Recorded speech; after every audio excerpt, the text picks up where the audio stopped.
இன்றைய வேதவசனம் ஏசாயா 56:1.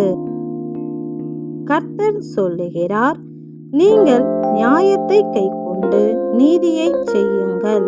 என் இரட்சிப்பு வரவும் என் நீதி வெளிப்படவும் சமீபமாய் இருக்கிறது. ஆமென்.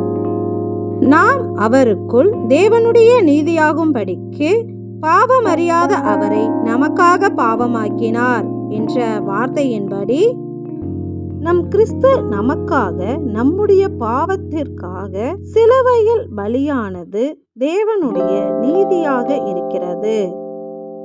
இந்த நீதியாலே நாம் இரட்சிப்பை அடைந்தோம். எனவே இந்த இரட்சிப்பில் நாம் நிலைக்க தேவனுடைய நியாயத்தை கைக்கொண்டு நீதியில் நடக்க வேண்டும்.